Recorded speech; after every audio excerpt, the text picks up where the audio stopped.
Purihin ang Diyos, makapangyarihan sa lahat.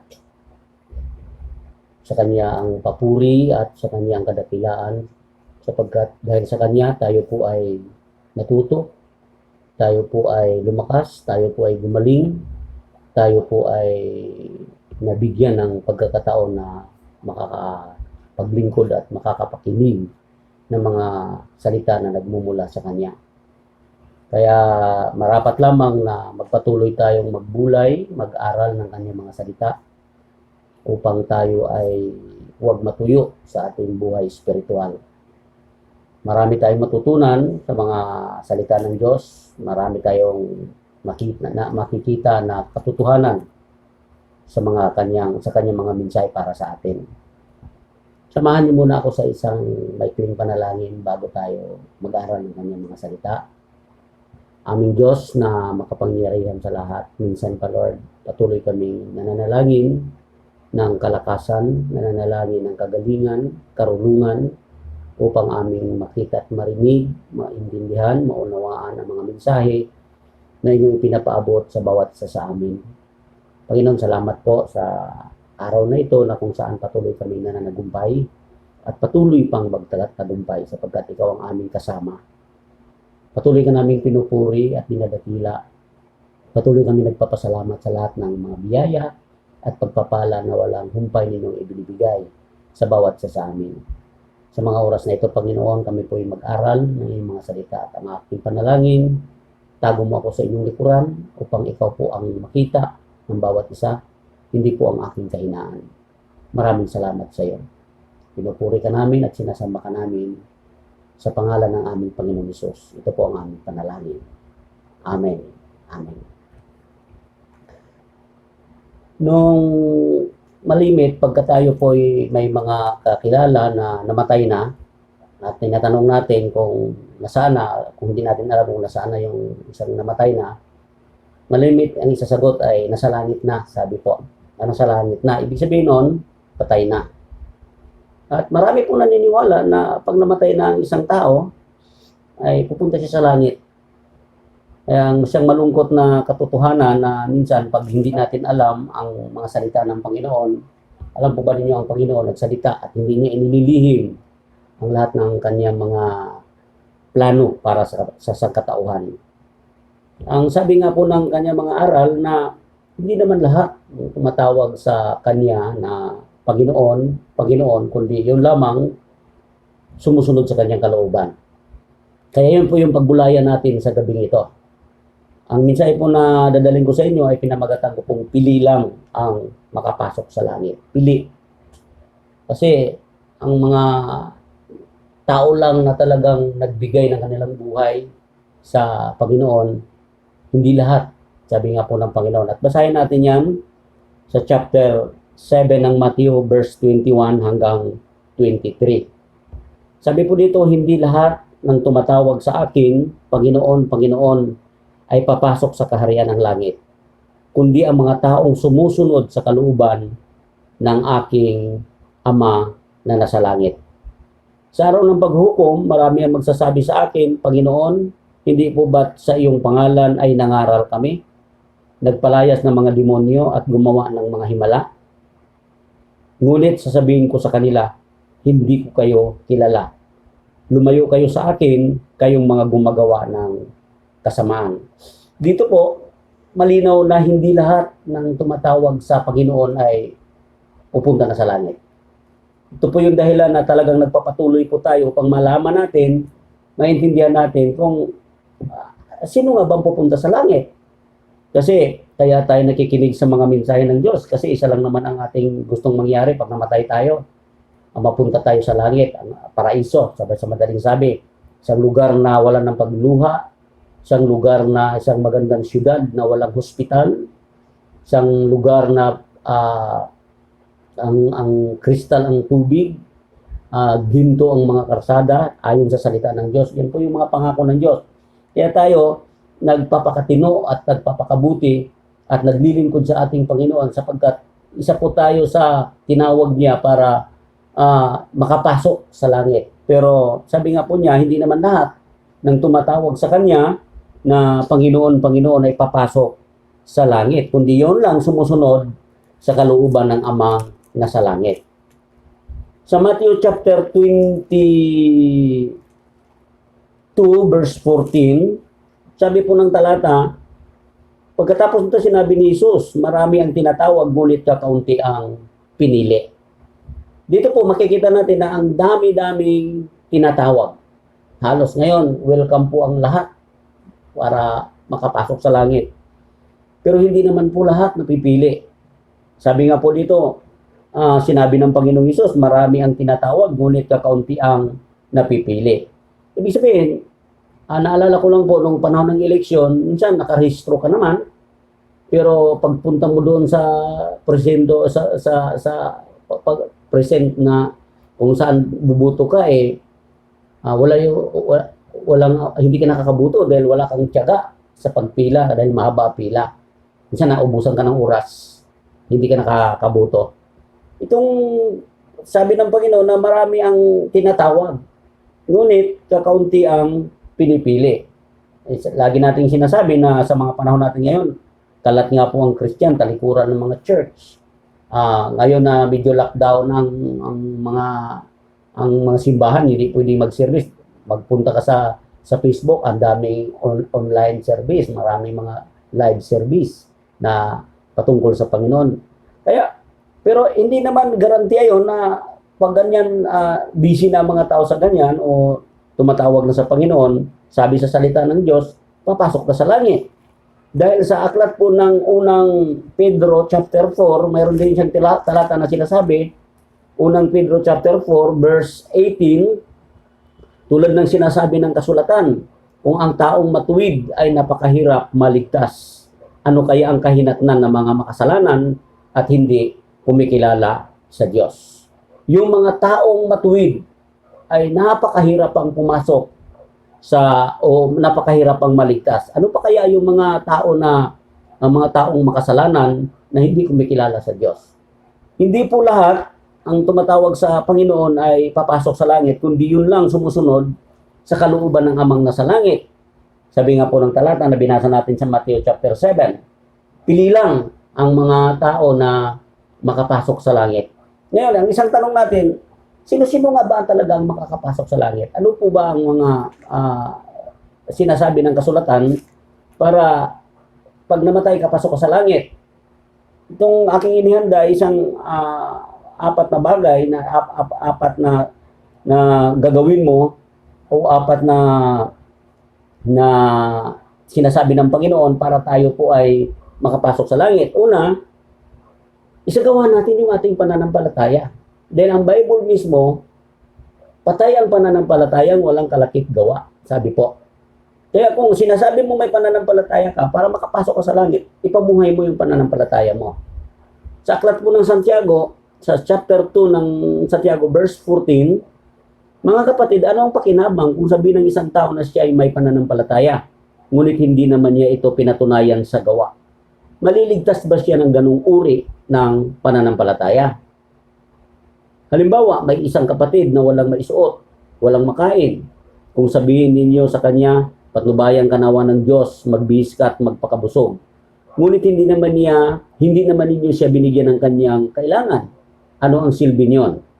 Gayon din naman, patay ang pananampalataya na walang kalakip na gawa.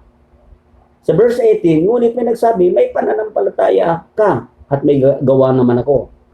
Ipakita mo sa akin kung paano maaring magkaroon ng pananampalataya ng walang mga gawa. At ipakita ko naman sa iyo ang aking pananampalataya sa pamamagitan ng aking mga gawa. Sumasampalataya ka na ang Diyos ay isa, hindi ba? Mabuti naman. Ang mga demonyo man ay sumasampalataya rin. At nanginginig pa. Isa kang hangal. Nais mo bang patunayan ko sa iyo na walang kabuluhan ang pananampalatayang walang kasamang gawa? Hindi ba't ang ating amang si Abraham ay itinuturing ng Diyos na matuwid dahil sa kanyang mga gawa nang ihandog niya sa dambana ang anak niyang sa Isaac?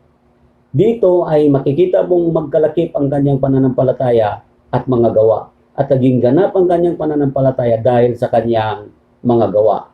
Natupad ang sinasabi ng kasulatan, si Abraham ay sumasampalataya sa Diyos at dahil dito siya itinuturing ng Diyos bilang matuwid at tinatawag siyang kaibigan ng Diyos. Sa verse 24, diyan ninyo makikita na itinuturing na matuwid ang isang tao dahil sa kanyang mga gawa at hindi dahil sa pananampalataya lamang. Sabi ng Panginoon, hindi lahat tumatawag sa kanya ng Panginoon papasok sa langit, kundi yaon lamang sumusunod sa kaluban ng Amang nasa langit. Tinuruan tayo ng Diyos na pananampalataya. At ang turo din sa atin ng Panginoon, kapag ang ating pananampalataya ay walang kasamang gawa, patay ang pananampalataya niyon. Hindi tayo pwedeng maligtas kung puro pananampalataya lang. At nagbigay ng example ang Lord na minsan sabi na ng isa sa inyo, kumain at magpakabusog, ngunit hindi naman binibigyan ng pagkain, may magandang na idudulot ba yun? Minsan tayo, sabi natin, may pananampalataya tayo, pero hindi naman tayo nagbabago sa ating mga asal. May sabi natin, ang lakas ng loob natin, sabi na mananampalataya tayo, pero minsan, simpleng utos lang sa atin ng mga nakakataas sa atin, hindi naman natin sinusunod. Yun po yung problema.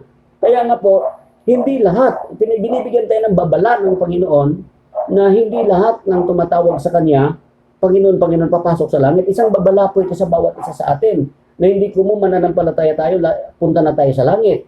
Mayroon po tayong gagawin, mayroon po tayong mahalagang maintindihan na mayroon tayong duty o mga tungkulin na dapat nating isagawa sapagkat may nag-utos sa atin na kailangan isagawa natin ang ating mga pananampalataya. Pangalawa po, sa Matthew chapter 25, isang talinghaga na ibinibigay ng Panginoon para makapasok tayo sa langit ay yung tungkol sa 10 dalaga. Sabi po sa Matthew chapter 25, tinuro niya dito hanggang mula verse 1 hanggang 13, basahin po natin. Ang kaharian ng langit ay may tutulad dito. May 10 dalaga, may 10 dalagang lumabas upang sumalubong sa lalaking ikakasal. Bawat isa may dalang ilawan, ang 5 sa kanila ay hangal at ang 5 naman ay matalino. Ang mga hangal ay nagdala ng kanilang mga ilawan, ngunit hindi nagbaon ng langis. Ang matalino na may nagbaon ng langis bukod pa sa nasa kanilang mga ilawan. Naantala ang pagdating ng lalaking ikakasal, kaya inantok at nakatulog sila sa paghihintay. Ngunit ng hating gabi na, may sumigaw, narito na ang lalaking ikakasal, lumabas na kayo upang salubungin siya. Agad bumangon ang 10 dalaga at inayos ang kanilang ilawan. Sinabi ng mga hangal sa mga matalino, bigyan naman ninyo kami ng kahit kaunting langis, aandap-andap na ang aming ilawan. Baka hindi po magkasya sa ating lahat. Mabuti pa'y pumunta muna kayo sa tindahan at bumili ng para sa inyo. Tugon naman ang matalino. Kaya lumakad ang 5 hangal o 5 dalaga, lumakad ang 5 dalaga, iyon upang bumili ng langis. Habang wala sila, dumating ang lalaking ikakasal. Ang 5 nakahanda ay kasama niyang pumasok sa kasalan at isinara ang pinto. Pagkatapos dumating naman ang iba pang dalaga. Panginoon, papasukin po ninyo kami. Pakiusap nila. Ngunit tumugon siya, sino ba kayo? Hindi ko kayo kilala.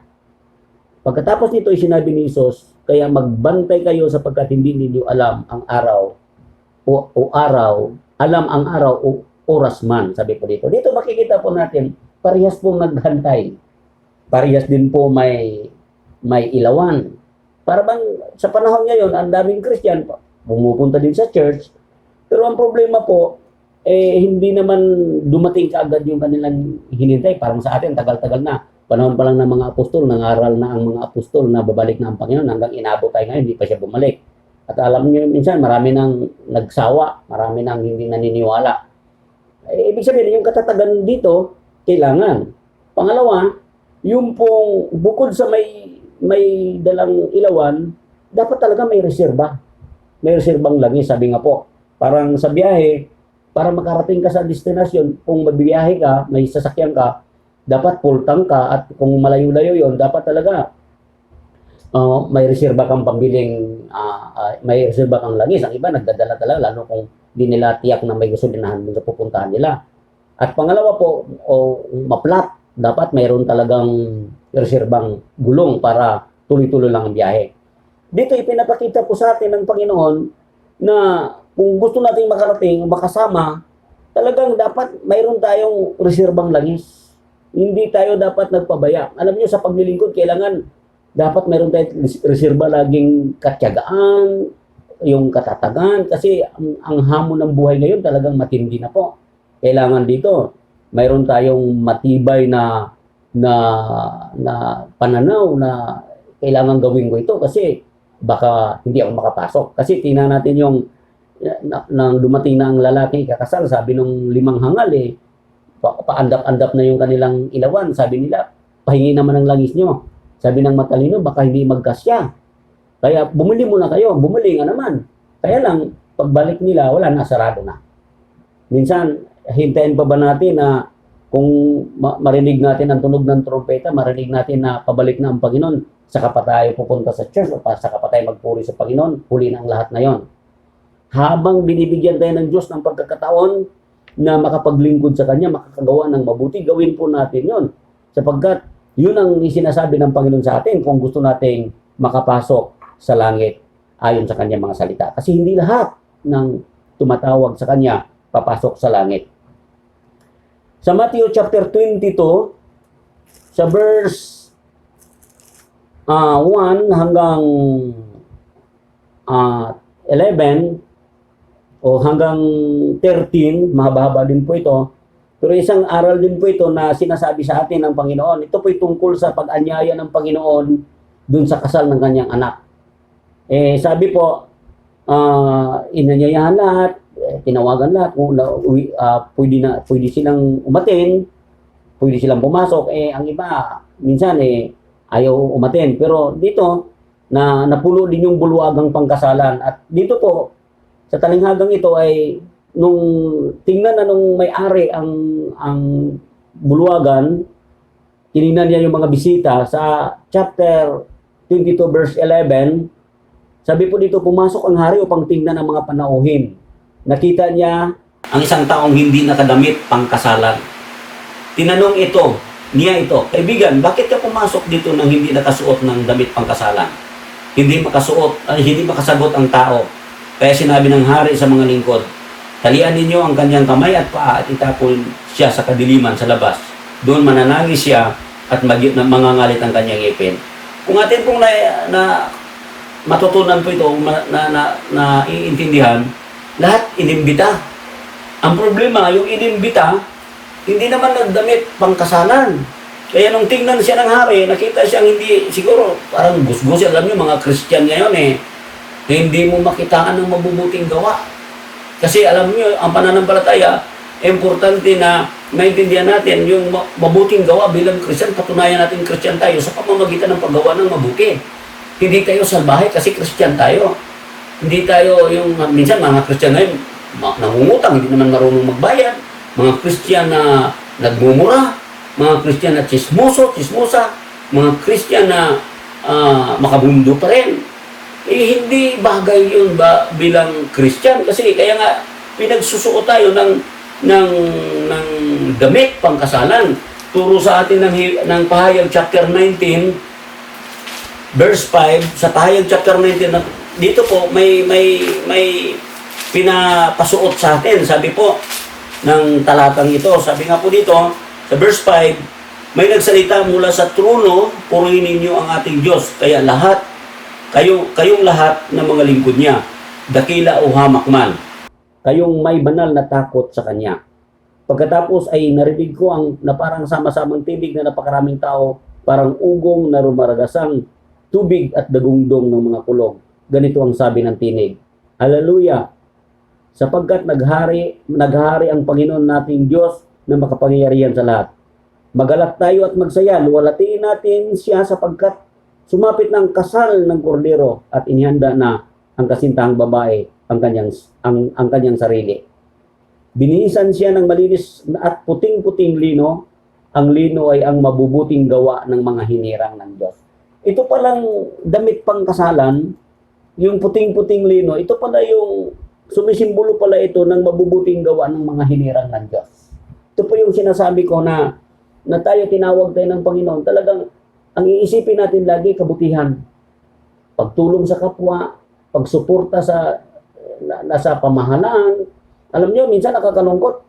Kahit mga Christian, galit sa presidente. Iutos nga ng Diyos sa atin na suportahan tayo ang mananalangin sa presidente. Yung mga nakaupo, dapat ating pong suportahan sila. Sapagkat yun ang papel natin bilang mga Christian. Minsan, kung sino pa yung mga Christian, yung pa yung unang tumutulid sa mga leader. Hindi po ganon. Pinagpasuot tayo ng Diyos ng malinis at puting-puting lino, at ang puting lino ay sagisag ito ng mga mabubuting gawa ng mga hinirang ng Diyos. Pag nagawa po natin yan, sigurado, yan at papasok tayo sa langit. Yun po yung requirements na sinasabi ng Panginoon po dito. At ang panghuli, pang-apat, sa Matthew chapter 24, para makapasok po tayo sa langit, sabi po, tumatawag tayo sa kanyang pangalan, pero hindi naman ganun kadali na parang tawag-tawag lang tayo, tapos hindi naman tayo nagbabago. Ang isa pong turo sa atin, sa Matthew chapter 24 verse 13, sabi po dito, ngunit ang manatiling tapat hanggang wakas, siyang maliligtas. Malinaw po ito, ha? Hindi po maliligtas na tawag lang tapos wala namang gawa. Ang sabi po, ang manatiling tapat hanggang wakas. Ibig sabihin, tuloy-tuloy ang iyong kabutihan. Tuloy-tuloy ang iyong pagiging mabuting mananampalataya. Tuloy-tuloy ang iyong ginagawa, hindi yung minsan pagdating ng naglingkod ka sa Panginoon 10 taon, pagdating ng susunod pang 11 taon, nanlamig ka, nanghina ka, walang kwenta yon. Turo yan doon sa atin ng Panginoon na kailangan manatili tayong tapat hanggang wakas. Habang may hininga po tayo, dapat maglingkod tayo sa Panginoon, hindi yung pagka may mga pagpapala na nakakalimot ng iba sa Panginoon. Alam nyo, minsan may mga taong kung walang pagpapala naglilingkod sa Panginoon, minsan naman kung may pagpapala naglilingkod sa Panginoon, di bang wala naman sa pagpapala, yung sa puso. Kung gusto mong maglingkod sa Panginoon, kahit wala kang pagpapala, maglilingkod ka talaga sa Kanya. Kung mayroon kang pagpapala, kung maganda ang puso mo, lalo ka pang maglilingkod sa Kanya. Ibig sabihin, wala dun sa mga blessing. Kasi, kung naiintindihan mo na kailangan kong manatiling tapat sa Panginoon hanggang wakas ng buhay ko, sapagkat gusto kong pumunta sa langit. Ang linaw po niyan. Sa aklat po ng Ezekiel, tinuro po ng Panginoon. Sabi po sa chapter 18, verse 21 ng Ezekiel, kung ang isang taong masama ay tumalikod sa kanyang kasamaan, sumusunod sa aking mga tuntunin at gumawa ng mabuti, siya ay mabuhay. Sa 22, kakalimutan na ang lahat ng nagawa niyang kasalanan at mabuhay siya dahil sa mabuting ginawa niya sa bandang huli. Hindi ko ikinasisi ang kamatayan ng masama, sabi pa ni Yahweh. Ang ibig ko nga siya magsisi at magbagong buhay. Sa verse 24, ngunit kung ang isang taong matuwid ay nagpakasama at gumawa ng kasuklam-suklam na gawain, hindi siya mabubuhay. Mamamatay siya dahil sa kanyang pagtaksil at sa kasalanan na gawa. Nawawalan ng kabuluhan ang lahat ng mabuting ginawa niya noong una. Sabi po dito. Kaya nga po, ang isang dapat nating maintindihan para sure tayo makapasok sa langit ay manatiling tapat sa ating Panginoon. Minsan kasi nawawalan na tayo ng katapatan sa Lord. Simpleng pinapagawa sa atin ng Diyos, hindi natin magagawa. Simpleng utos sa atin ng Panginoon. Lalo na kung nahirang tayo na isang manggagawa ng simbahan, dapat nating pangatawanan po yon. Dahil isang biyaya yon sa buhay natin na pagkatiwalaan tayo ng Panginoon sa kanyang mga gawain dito sa lupa.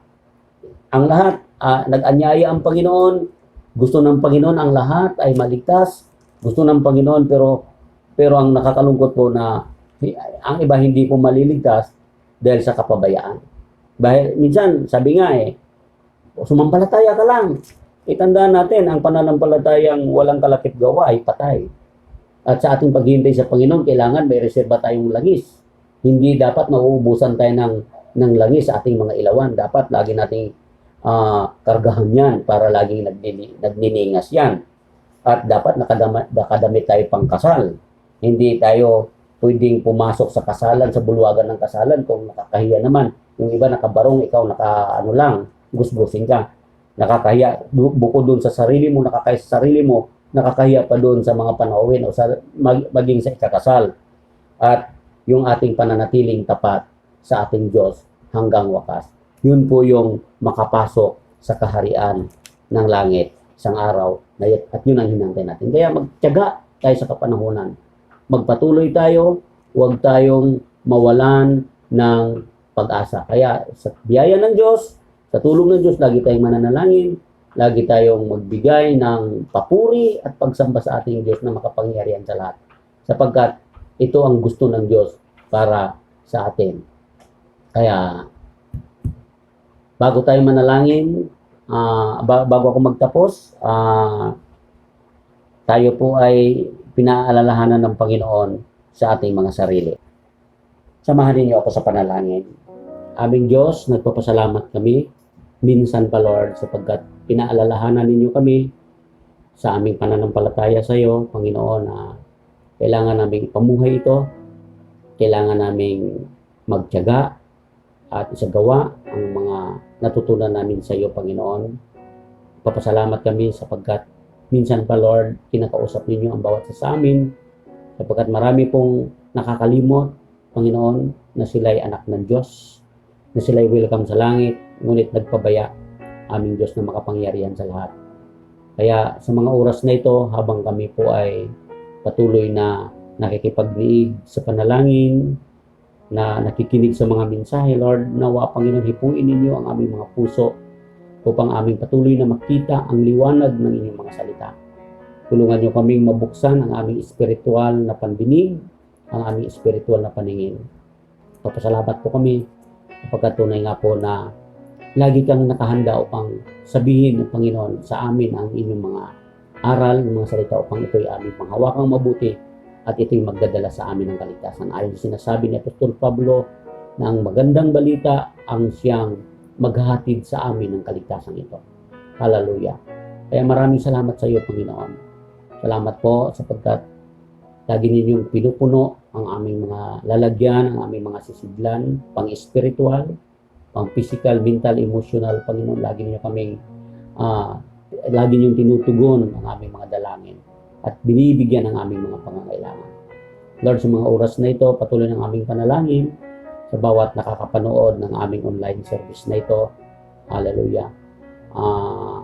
Amin pong dinadalangin sa iyo na ang sinumang may mga sakit at may karamdamang iniinda sa kanilang mga katawan, hindi po maiksi ang iyong kamay upang sila'y abutin, Panginoon, sa mga oras na ito at ibalik sa kanilang kalakasan at kalusugan.